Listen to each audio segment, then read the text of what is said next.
બીવીસી company સામે સ્થાનિકોના ધરણા રોજગારીના પ્રશ્ન અંગે ઉગ્ર વિરોધ. લેન્ડ યુઝર પરિવારોને રોજગારીમાં પ્રાથમિકતા નહીં મળતી હોવાના આક્ષેપ. કંપની ગેટ બહાર ભારે રોષ. ટ્વિંકલ મેડમ હાય હાય અને ભાર્ગવ સાહેબ હાય હાયના નારા. વાગરા તાલુકાના કડોદરા ગામ નજીક આવેલી બીવીસી કંપની સામે સ્થાનિકો દ્વારા રોજગારી સહિતના વિવિધ પડતર પ્રશ્નોને લઈને આજ રોજ કંપનીના ગેટ બહાર ધરણા અને વિરોધ પ્રદર્શન કરવામાં આવ્યું હતું. સ્થાનિકોને ખાસ કરીને લેન્ડ યુઝર પરિવારોને રોજગારીમાં પૂરતી તક આપવામાં આવતી ન હોવાના આક્ષેપો સાથે મોટી સંખ્યામાં સ્થાનિકોને વિરોધમાં જોડાયા હતા. સ્થાનિકોએ કંપનીમાં આસપાસના ગામોના યુવાનોને રોજગારીમાં પ્રાથમિકતા આપવા તેમજ લાંબા સમયથી પડતર રહેલા પ્રશ્નોનો તાત્કાલિક ઉકેલ લાવવાની માંગ કરી હતી. વિરોધ દરમિયાન સ્થાનિકોમાં ભારે રોષ જોવા મળ્યો હતો. ધરણા દરમિયાન સ્થાનિકોએ ટ્વિંકલ મેડમ હાય હાય અને ભાર્ગવ સાહેબ હાય હાયના નારા લગાવી કંપનીના સંબંધિત જવાબદાર અધિકારીઓ સામે પોતાનો વિરોધ વ્યક્ત કર્યો હતો. જમીન આપી હવે રોજગારીમાં હકની માંગ. સ્થાનિકોના જણાવ્યા મુજબ ઔદ્યોગિક વિકાસ માટે પોતાની જમીન આપનાર લેન્ડ યુઝર પરિવારો અને આસપાસના ગામોના સ્થાનિક યુવાનોને કંપનીમાં રોજગારી તેમજ અન્ય બાબતોમાં યોગ્ય હક અને પ્રાથમિકતા મળવી જોઈએ. સ્થાનિકોનો આક્ષેપ છે કે તેમની અપેક્ષા મુજબ રોજગારીની તકો મળી રહી નથી, જેના કારણે અસંતોષ વધી રહ્યો છે. વિરોધ કરી રહેલા સ્થાનિકોએ કંપની મેનેજમેન્ટને તાત્કાલિક ચર્ચા માટે આગળ આવી સ્થાનિક રોજગારી, લેન્ડ યુઝર પરિવારોના પ્રશ્નો અને પડતર મુદ્દાઓનો યોગ્ય ઉકેલ લાવવાની માંગ કરી હતી. સ્થાનિકોએ ચીમકી આપી હોવાનું જાણવા મળ્યું છે કે જો કંપની દ્વારા તેમના પ્રશ્નોનું યોગ્ય નિરાકરણ નહીં આવે તો આગામી દિવસોમાં આંદોલન વધુ ઉગ્ર બનાવવામાં આવી શકે છે. હવે કંપની મેનેજમેન્ટ શું પગલું ભરશે? સ્થાનિકોના આક્ષેપો અને વિરોધ વચ્ચે હવે મુખ્ય સવાલ એ છે કે બીવીસી કંપનીનું મેનેજમેન્ટ સ્થાનિકોની રજૂઆત અંગે શું નિર્ણય લે છે?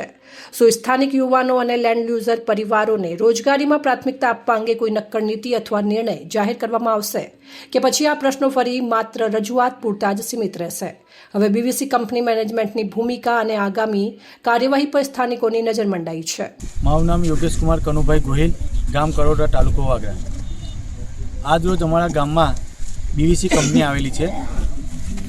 છેલ્લા 3 વર્ષથી 2/5/2024ના ટ્વિંકલ મેડમ એચઆર હેડ અને ભાર્ગવ, આ 2 વ્યક્તિઓએ મારા ગામના આ સુરેશભાઈ પરમાર છે અને બીજા એક ભાઈના કંઈક ફાઇલ લીધી હતી લેન્ડ યુઝર માટે, નોકરી માટેની. તો એમને કંઈક કીધું હતું કે તમારે મતલબ કે કંઈક ગામમાંથી આ લોકો કહેશે પ્રતિનિધિઓ તો અમે લઈશું. એટલે જે તે સમયે અમે એમને જાણ કરતા તે દિવસે અમે કંપની ઉપર આવ્યા હતા, એમની ફાઇલો લીધી હતી અને અમે વિડીયો સાથે રેકોર્ડિંગ પણ કરેલું છે. ત્યારે એને બાહેધરી આપી હતી કે તને નોકરી લઈશું. આજે 3 વર્ષ થઈ ગયા છતાંય આ વ્યક્તિને એક દિવસ પણ બોલાવવામાં આવેલ નથી. ત્યારબાદ એને અનેકવાર રજૂઆતો કરી. અમે પોતે પણ એચઆરએ ટ્વિંકલ મેડમ જે છે એની અહીંયા તાનાશાહી છે, એ ભ્રષ્ટાચારના લીધે અહીંયાથી આજે એને નોકરી પરથી કંઈ કાઢી મૂક્યા છે એવું અમે સાંભળ્યું છે. એને અમારી વાત ના સાંભળી સતત અમને મુલાકાત પણ ના આપી કે કોઈ સંકલન માટે ના આવે. આખરે અમે આજે અહીંયા કે કંપનીના ગેટની સામે એને ગેટ બંધ કરીને બેસ્યું. સતત 11 વાગ્યાથી બેઠા હતા.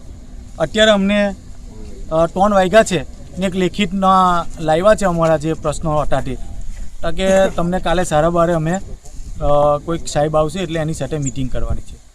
અમે એવું કહીએ કે અમે અહીંયા 11 વાગ્યાના બેઠા હતા, અમારા પ્રશ્નો માટે એ લોકો અંદરથી અહીંયા આવ્યા. બોલો તમે આ લેખિત અરજી આપો, અમને આપો. તો તમે શું કર્યું અમારી લેખિત અરજીનું? 2023, 2024, 2025, 2026 આ તમામ લેખિત અરજીઓ કંપનીના રિસીવ કોપી અમે સિક્કા સાથે લીધેલી છે. એમાં માત્ર ને માત્ર મહત્ત્વનો મુદ્દો લેન્ડ યુઝર અને સ્થાનિકોને નોકરી. તેમ છતાંય એમને એ મતલબ કે જે અરજીઓ હતી એ ગોળવી કરી. ત્યારબાદ અમે સામૂહિક અરજી આપેલી હતી, એનું કોઈક નિરાકરણ ના આવ્યું.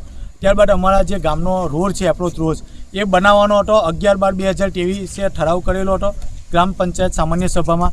એમાં પણ લખેલું છે કે ગામ તરફનો એપ્રોચ રોડ બનાવી આપો અને શરતોને અધીન તમને આ નારું બનાવવાનું પરવાનગી આપે છે. આજે આવ્યા હતા કે અમને ખબર જ નથી આ વાતની. આજે અમારી પાસે પુરાવા માંગતા હતા, અમે પુરાવા નથી આપ્યા. એક પણ આની પણ ફાઇલો હતા કે અમારી પાસે છે. હવે અંદરથી આવ્યા હતા કે ફાઇલો નથી, અમારી પાસે ફાઇલો નથી. તો તમે આ ફાઇલો લીધી તે શું કર્યું? એટલે આ ભાર્ગવ અને ટ્વિંકલ મેડમે અહીં આગળ ભ્રષ્ટાચાર જ કર્યો છે. આ જે લેન્ડ યુઝરને નાના મોટા પ્રશ્નો હતા એ પ્રશ્નોને વાચા આપવાની જગ્યાએ મતલબ કે તેમને અહીંયા આગળ જે મતલબ કે આ તાનાશાહી ચલવી એના કારણે જ આજે અમે કંપની પર આવ્યા છે. અને હજુ પણ અમારા જો પ્રશ્નનું નિરાકરણ નહીં આવે તો અમે ઘંટી ચીડિયા માર્ગે અહીંયા બેસી જ જવાના છે કાલે. પ્લસ બીજું કે અમારા આદિવાસી સમાજના લોકો છે એમને પણ હાઉસકીપિંગમાં કામ કરતા છૂટા કર્યા છે. બરાબર, ગામના લોકોના કહેવાથી એને છૂટા કર્યા હોય એવું એ લોકો જણાવી રહ્યા છે. બરાબર છે, એવા અનેક મુદ્દાઓ છે. બહેનોને સિલાઈ મશીન આપ્યું હતું તે સમયે ટ્વિંકલ મેડમે પ્રોમિસ કરી હતી કે જે બાકી રહી ગયેલા છે એમને અમે ટૂંક જ સમયની અંદર બરાબર છે એમને આપીશું. આજે એ બહેનોને પણ આપ્યું નથી.